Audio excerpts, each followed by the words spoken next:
बाबा रामपाल के सारे राज अब खुलने वाले हैं। जानकारी मिली है कि बाबा रामपाल अपने आश्रम की एक साध्वी पर बहुत मेहरबान थे। इस साध्वी के फिक्स डिपॉजिट अकाउंट में रामपाल ने 10 लाख रुपए जमा कराए। इसी साध्वी के पास एक ऐसी हार्ड ड्राइव है जिसमें बाबा रामपाल का हर कच्चा चिट्ठा मौजूद है। आखिर कौन है बाबा रामपाल की खास ये साध्वी, आइए देखते हैं रिपोर्ट।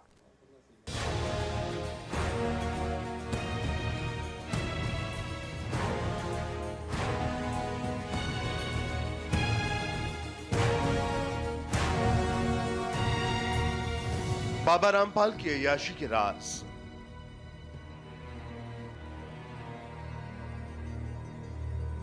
एक एक कर खुलने लगे हैं। बाबा की सबसे बड़ी राजदार ही खुल रही है। रामपाल की अय्याशी का काला चिट्ठा। रामपाल जिस साध्वी के साथ सबसे ज्यादा रहना पसंद करता था, वही अब रामपाल की अय्याशी को बेपर्दा कर रही है। कहा जाता है कि बाबा की ये साध्वी उसकी सबसे चहेती थी। आश्रम में बेरोक-टोक आने जाने की इजाजत थी इस साध्वी को। वैसे तो रामपाल के बेडरूम में कुछ चुनिंदा साधिकाओं को जाने की इजाजत थी, लेकिन रामपाल जिस साध्वी के साथ सबसे ज्यादा वक्त बिताता था, वो 27 साल की एक साध्वी थी। इस साध्वी कभी भी किसी समय बाबा के निजी बेडरूम में जा सकती थी, जितनी मर्जी देर तक रुक सकती थी। रामपाल हर किसी को अपने बेडरूम में घुसने की इजाजत नहीं देता था।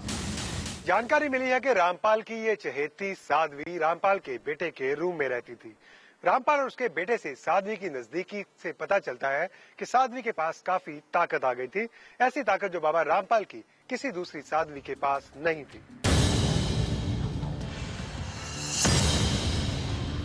सूत्रों के मुताबिक बाबा रामपाल को अपनी साध्वी पर इतना ज्यादा भरोसा था कि बाबा ने साध्वी के नाम 10 लाख का फिक्स डिपॉजिट भी करा रखा था। बाबा के सभी गुर्गों की कारगुजारियों की पूरी जानकारी साध्वी के पास होती थी।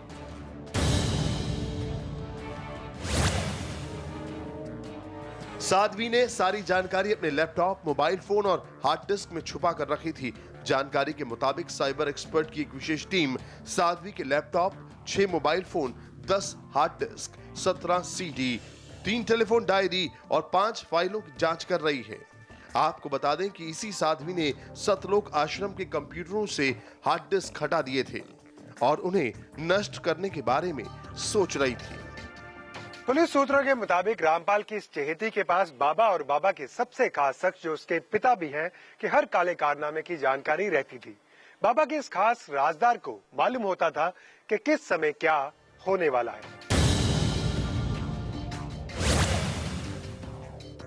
हरियाणा पुलिस से पूछताछ में रामपाल की इस खास साध्वी ने कई रहस्यों से पर्दा उठाया है। इसमें रामपाल की सेक्सुअल हैबिट से लेकर फंडिंग और आश्रम को मिलने वाले दान की कहानी भी शामिल है। जानकारी मिली है कि रामपाल की ये चहेती साध्वी रामपाल के सबसे खासमखास शख्स की बेटी थी। बाबा के सबसे भरोसेमंद को बरवाला के सतलोक आश्रम से 20 नवंबर को गिरफ्तार किया गया था।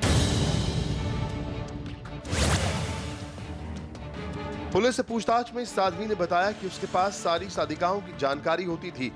साध्वी ने पुलिस को साधिकाओं की पूरी लिस्ट देने की बात की है। पुलिस को उम्मीद है कि साध्वी की लिस्ट से और साधिकाओं की गिरफ्तारी संभव हो सकेगी और तब बाबा की अय्याशी का एक और बड़ा काला चिट्ठा खुलेगा। सूत्रों के मुताबिक बाबा रामपाल की इन साधिकाओं का यौन उत्पीड़न बाबा के काले कर के सहयोगी भी करते थे।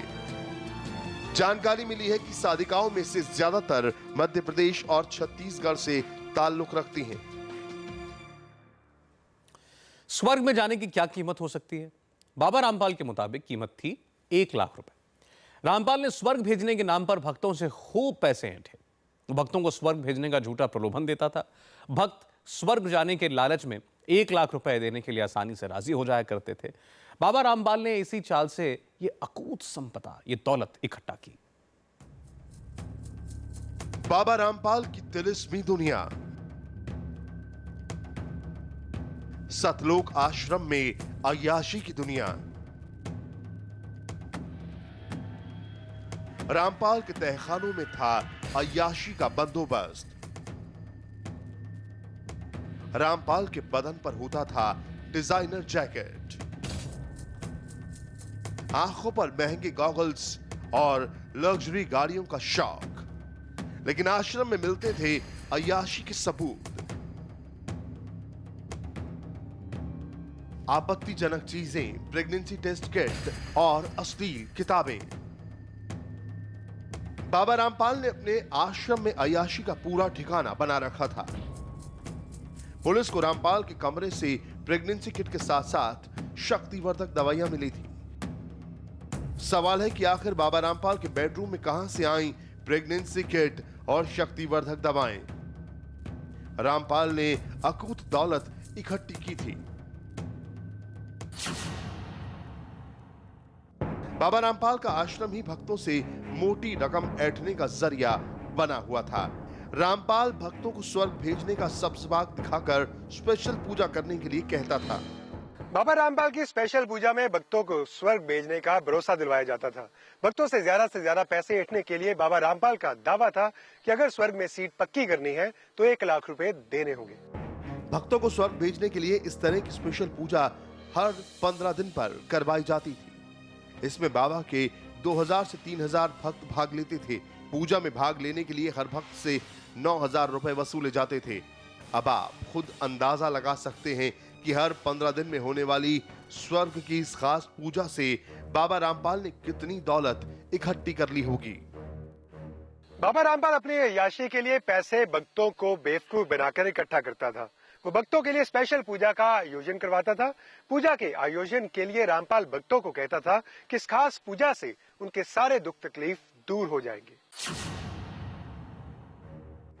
कुछ दिन पहले तक बाबा रामपाल अय्याशी के दिन बिता रहा था, लेकिन अब रामपाल की ऐसी स्थिति है कि उसके पास जमानत के लिए जुर्माना राशि भरने के लिए पैसे तक नहीं है। रामपाल जमानत के लिए जरूरी 20,000 रुपए तक नहीं जुटा पाया। रामपाल की जमानत राशि भरने के लिए कोई भी आगे नहीं आया।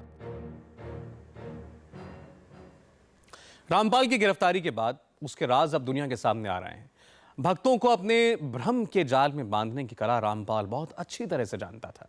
रामपाल के कई राज ऐसे हैं जो दुनिया के सामने आना भी बाकी हैं। रामपाल खुद को कानून से ऊपर मानता था। उसकी नजर में कानून नाम की कोई चीज थी ही नहीं। आश्रम में लाइट और इफेक्ट्स का इस्तेमाल करके भक्तों के सामने अपना ऐसा रूप प्रस्तुत किया करता था कि हर कोई हैरान रह जाता था।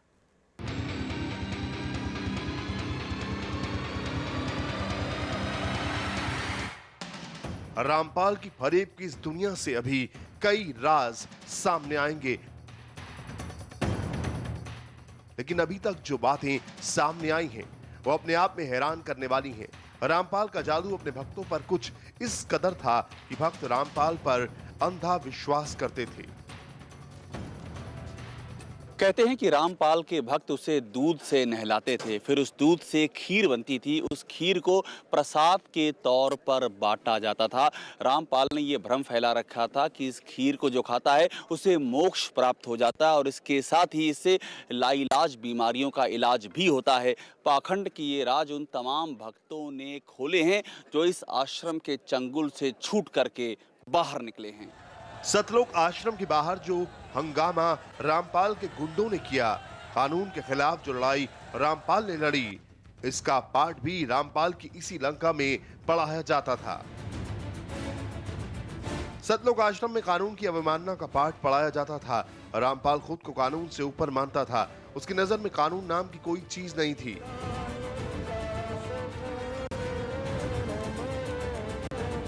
रामपाल के आश्रम में बांटी जाने वाली किताबों में न्यायाधीशों के लिए आपत्तिजनक टिप्पणी होती थी। बाकायदा भक्तों के मन में ये विश्वास पैदा किया जाता था कि कानून भ्रष्ट है। पहले माइक में रामपाल का गुणगान होता था और फिर भक्तों को जजों और न्यायपालिका के खिलाफ भड़काया जाता था।